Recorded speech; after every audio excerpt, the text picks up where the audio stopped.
guys, welcome back. Today we're going to be planting up the cotton candy connection theme in the front bed. Yay! I'm excited about that. So I have yet to decide or narrow down exactly what plants I want to use in that bed. So I'm starting off in the shade here because the bed that we're working on is in the front bed, south facing, and gets at least 9 hours of sun here around the time of the year. I tried to come out here early to beat the sun coming around the house, but it's too late. So the area is in full sun right now, so I wanted to start in the shade. So this year's theme, as I mentioned earlier, is cotton candy connection. Think of all the color, the blues, the pinks, the yellow, the green. Now mostly cotton candy, they're like a pastel color. I do not have any plants that are like that pastel. However, we're still going to go with that theme and use what I have. I'm going to show you guys what I'm thinking. Nothing is set in stone, so let's go gather the plants and then we can plant out the bed. Now the bed is, the first half of the bed is mature. Everything in that bed is mature. They're at least 3 years old or older. I have hibiscus, hydrangeas, and my junipers. They don't need anything else but a pop of annual to really carry it out through the season. All right, so this is the front of the bed that we're going to be working on. It is hot, it's humid. We have the junipers, they are at maturity, and we have some hydrangeas in the back that are still pushing out, putting on some growth. Once they reach the bottom of the window, then I'll start to prune on them to keep them in shape. All right, so come on down. We have this hibiscus right here, which you can tell how hot it is because the leaves are starting to droop a little bit and they need some extra moisture. I have yet to run my drip because I am having issues with that right now, so I have to hand water everything. So once the sun's cool, then I'll water everything in tonight. All right, so this hibiscus is going to take up majority of this space. So where you see these alliums right now, eventually the hibiscus is going to take up all that space. So I'm only focused mostly on the front here. I'm thinking to plant the Supertunia Vista Jazzberry. It's new for this season. I'm going to give it a try, you know, to see how that works. Over here in this bed, we have the containers that we worked on that I mentioned on earlier. Look at the grape punch. Gorgeous. I mean, she's doing phenomenal. This Supertunia, it's not a Vista, but it's doing amazing as well. She's struggling just a little bit, and same thing on this side, struggling as well. I picked up another grape punch to replace that. I was going to put that in a container just to replace it with the grape punch because the grape punch is performing so well.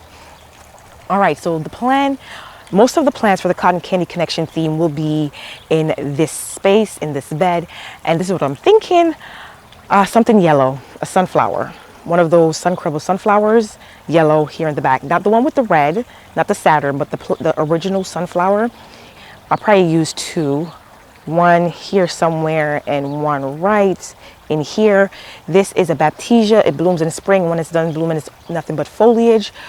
All right, then after the sunflower, I'm thinking something blue or something purple. Maybe some salvias. The salvias are a perennial here for me. Or I'm thinking a verbena, those cake pop looking verbenas, and then maybe a coleus. I'm not quite sure yet, guys. This is what I'm thinking for the front bed. All right, so where the junipers are, that bed is more established. That bed is about 6 years old. I have hydrangeas, the junipers, and some hibiscus in that bed, and arborvitae. So that first portion of that bed is well established. There's really no space for anything else. So in front of the junipers, this is where I want to plant some Supertunia Vista Jazzberry. This is new for this season, so I'm excited that I got my hands on them. Listen, I searched high and low to find these plants, okay? I found them at Home Depot. It seemed like Home Depot is the only place that carries them. No nursery close by me, nowhere. Lowe's don't even have these. Only Home Depot carry them. So I snatched up a flat of 10 plus 4 singles. So I bought 14 to hopefully they can fit in the front bed. First impression, the blooms are much smaller than a regular Vista. Or should I say another Vista, the originals. So this is Vista Fuchsia, and as you can see, the blooms are much smaller. This is darker than bubblegum. This has a blue undertone. So this giving you like a magenta type color. This one is much more intense. So I'm gonna give this a try and see how it does. I'm excited about that. Okay, so as we move on down towards the arbor now, what I want to plant in the arbor area. So the arbor area is about 2 seasons old, so like a year, really like a full year old. And I just want that area to be bursting with color. I think I'm going to keep that area just annuals each season by the urns. So we already planted up the urns with all the super bells, with all the beautiful colors, and they're doing amazing.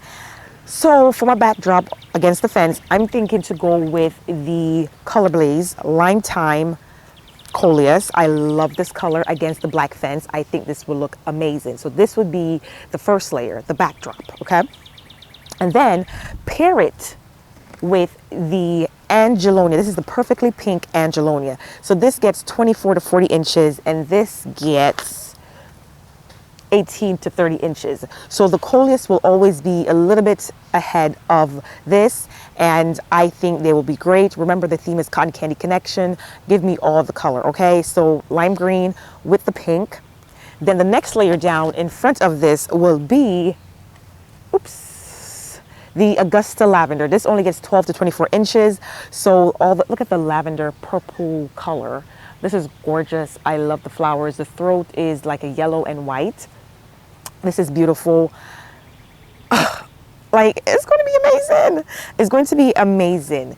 All right, so the next step down would be, in front of that would be, I guess, the Jazzberry Vista, but I don't think I bought enough for that area. So we shall see, because right now I have some Nepeta blooming.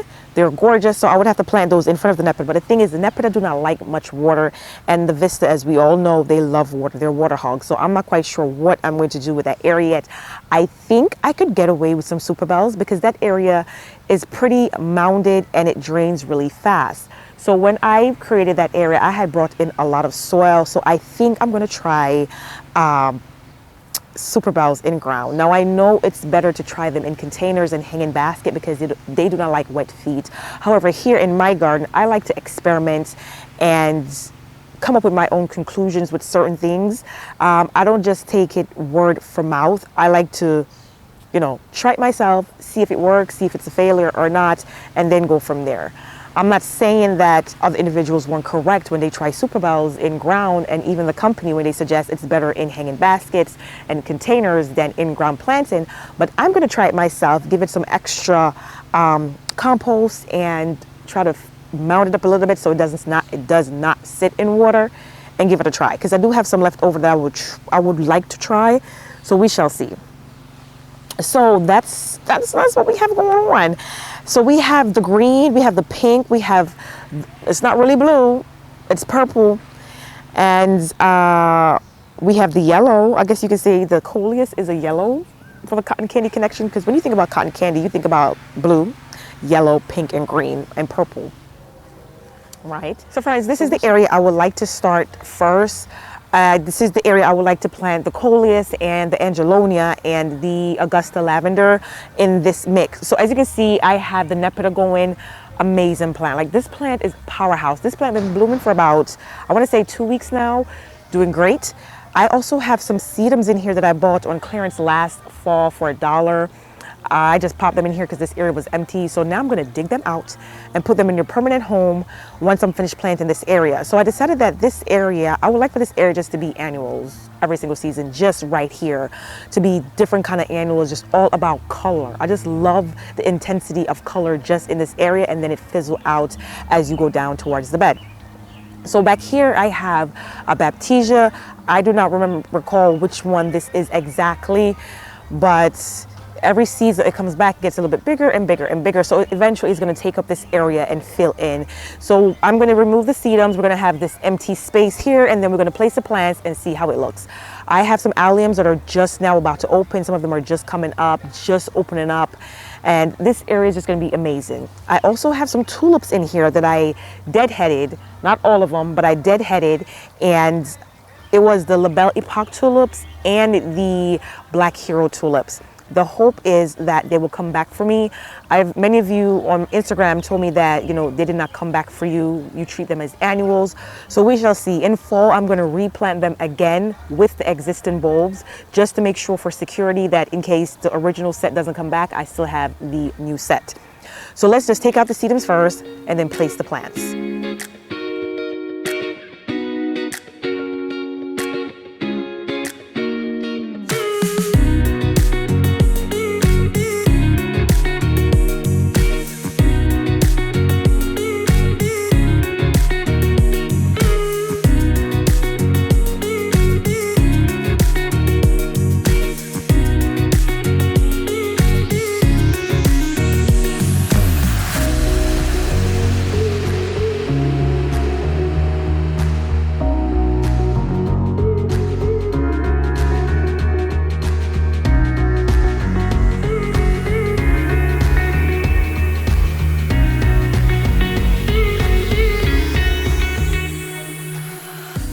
Okay, so we got all the sedums out and we're left with just the tulip foliage and the alliums. Now the thing about alliums, once they start to bloom, as you can see at the base, they're raggedy, dry, brown.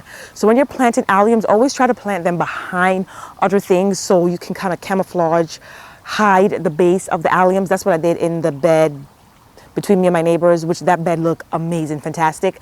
So here I'm going to start placing my annuals, see how it looks, and hopefully the annuals, they pick up speed and hide at the base of the alliums, hide what's going on back here. So, and also the tulip foliage. The tulips are going to start browning in the next few days because we are now in the 90s. And it's going to stay like that consistently. We might drop down to mid 80s, but it's going to stay like that for the next 10 days. So I know they're going to start browning rapidly here, and then I can just cut them out. All right.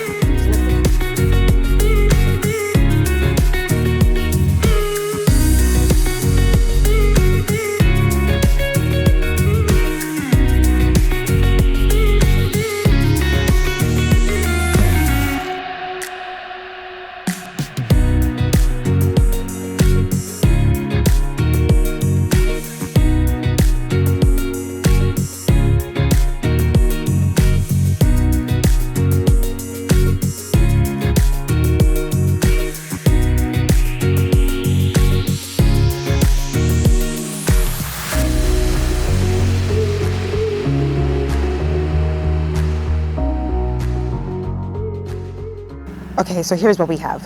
I have the lime thyme coleus there, and there. So the one by the urn is a little bit tricky because I will have to go in ever so often and pinch it just to make sure that it doesn't grow to the top or to the lip of the urn, just so the superbells and the petunias, they can drape over and the coleus doesn't like take over and try to block them in a way. So I'm going to keep watch on that one. But this space is not that big where I'm stuffing in all these annuals like it's the lasagna. Okay, and then we have the Angelonias. They're right here, there, and there as well. Now they're going to get wide and they're going to get bushy and tall. So they're going to look great with the coleus intermingles. As you can see how I place them. So I have a coleus there and here. So in between those, I place the Angelonia, but I bumped it out. So once the coleus fill in and barely touch, the Angelonia will be the meeting point in between the two. It's going to fill in this area and look great. Now in front of the Angelonias, I have, you can't really tell, you have to really, really look to see the Agusta Lavender here, here, and here as well. They are in the same shade family as the cat's pajamas, so you can't really tell as well. So the reason why I put them there is because eventually the Nepeta is going to bloom out. It's going to take a break and I'm going to have to share it back.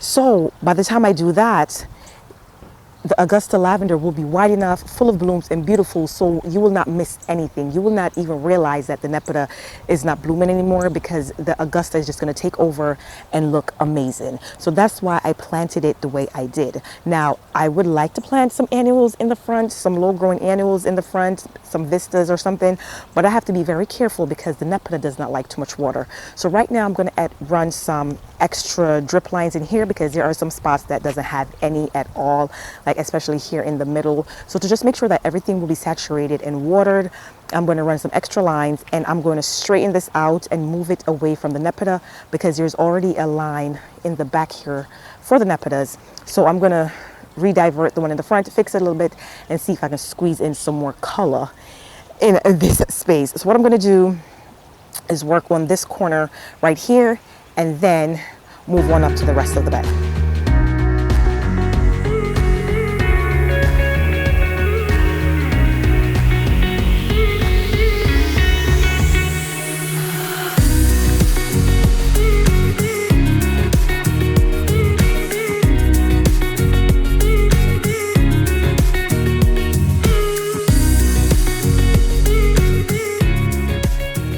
So right where you see the T at the top, I just slit the main line, put a T in, attach this new piece, and bring it down to the original right here, slit it in half and slit a T in as well, and add the new line.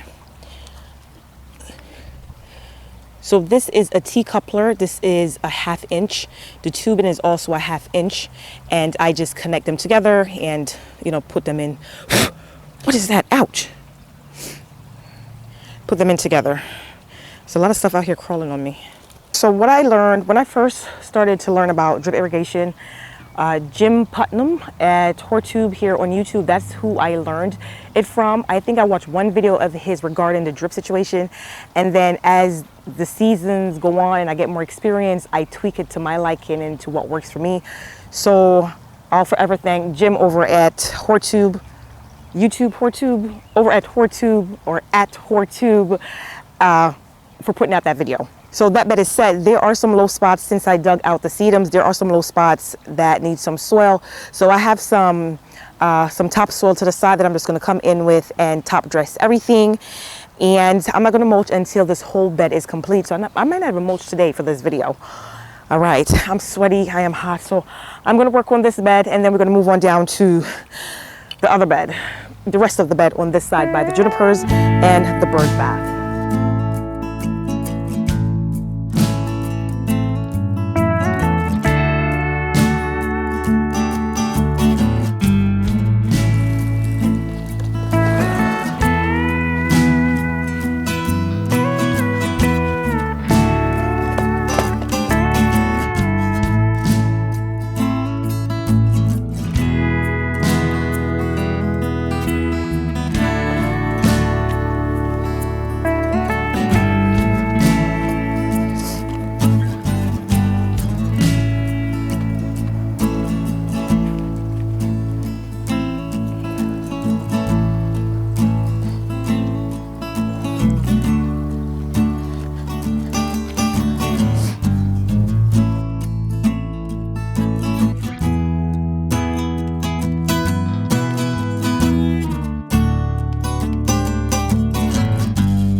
friends, I have all the Supertunia Vista Jazzberry planted. I think I planted, did I plant all 14? No, I have 3 left over, so I only planted 11. And I planted them roughly about, I think about 18 inches apart. So we shall see if they will touch eventually. So I just need to clean up my mess. And my son, he did the watering, he watered them in, but I'm gonna go back and water them in myself just to make sure that they got a good amount of water. I just love the color against the green backdrop of everything else. Looks amazing. So I have yet to plant up that concrete container. I'll figure out what I'm going to put in that. All right, so around the bird bath, I decided to, I love the way the alliums look around Lord Uhtred of Bebbanburg.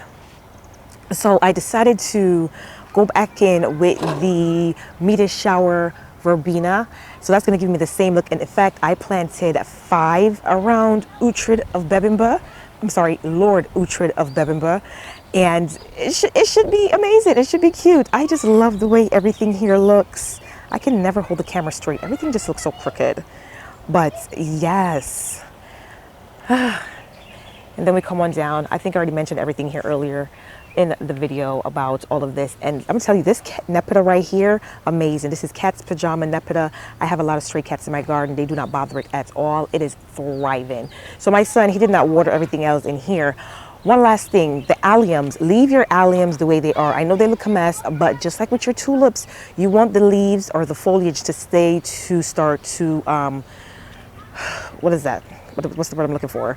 To produce or to continue to get energy from the sun to send to the bulbs so they can perform even better next year. The same thing with the tulips. It's the same thing. The same rules apply. Friends,